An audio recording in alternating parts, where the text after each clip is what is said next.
الطلاق مرتان فإمساك بمعروف أو تسريح بإحسان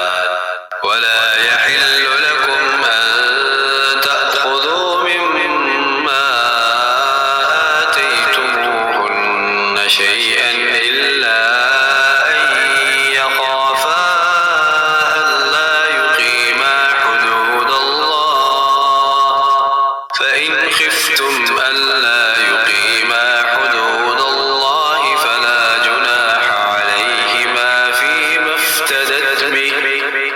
تلك حدود الله فلا تعتدوها ومن يتعد حدود الله فأولئك هم الظالمون۔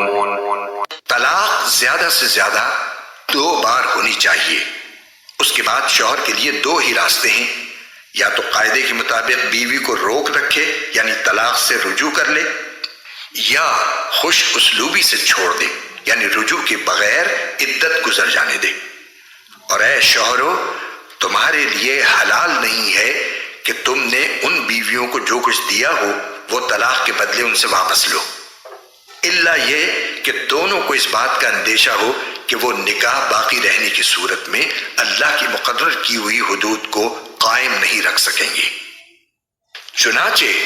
اگر تمہیں اس بات کا اندیشہ ہو کہ وہ دونوں اللہ کی حدود کو قائم نہ رکھ سکیں گے تو ان دونوں کے لیے اس میں کوئی گناہ نہیں ہے کہ عورت مالی معاوضہ دے کر علیحدگی حاصل کر لے۔ یہ اللہ کی مقرر کی ہوئی حدود ہیں، لہٰذا ان سے تجاوز نہ کرو، اور جو لوگ اللہ کی حدود سے تجاوز کرتے ہیں وہ بڑے ظالم لوگ ہیں۔ فإن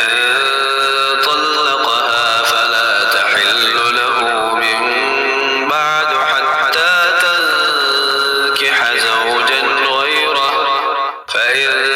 طلقها فلا جناح عليهما أن يتراجعا إن ظنا أن يقيما حدود الله وتلك حدود الله يبينها لقوم يعلمون۔ پھر اگر شوہر تیسری طلاق دے دے تو وہ مطلقہ عورت اس کے لیے اس وقت تک حلال نہیں ہوگی جب تک وہ کسی اور شوہر سے نکاح نہ کرے۔ ہاں، اگر وہ دوسرا شوہر بھی اسے طلاق دے دے تو ان دونوں پر کوئی گناہ نہیں کہ وہ ایک دوسرے کے پاس نیا نکاح کر کے دوبارہ واپس آ جائیں، بشرطے کہ انہیں یہ غالب گمان ہو کہ اب وہ اللہ کی حدود قائم رکھیں گے، اور یہ سب اللہ کی حدود ہیں جو وہ ان لوگوں کے لیے واضح کر رہا ہے جو سمجھ رکھتے ہوں۔ وَإِذَا طَلَّقْتُمُ النِّسَاءَ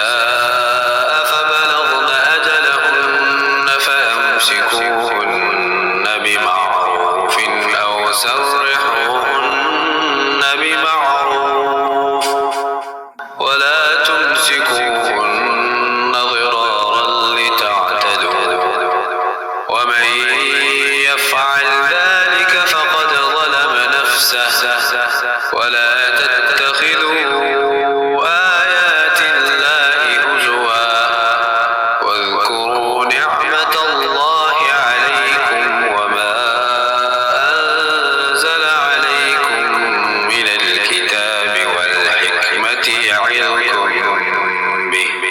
وَاتَّقُوا اللَّهَ وَاعْلَمُوا أَنَّ اللَّهَ بِكُلِّ شَيْءٍ عَلِيمٌ۔ اور جب تم نے عورتوں کو طلاق دے دی ہو اور وہ اپنی عدت کے قریب پہنچ جائیں تو یا تو ان کو بھلائی کے ساتھ اپنی زوجیت میں روک رکھو یا انہیں بھلائی کے ساتھ چھوڑ دو، اور انہیں ستانے کی خاطر اس لیے روک کر نہ رکھو کہ ان پر ظلم کر سکو، اور جو شخص ایسا کرے گا وہ خود اپنی جان پر ظلم کرے گا۔ اور اللہ کی آیتوں کو مذاق مت بناؤ، اور اللہ نے تم پر جو انعام فرمایا ہے اسے اور تم پر جو کتاب اور حکمت کی باتیں تمہیں نصیحت کرنے کے لیے نازل کی ہیں انہیں یاد رکھو، اور اللہ سے ڈرتے رہو، اور جان رکھو کہ اللہ ہر چیز کو خوب جانتا ہے۔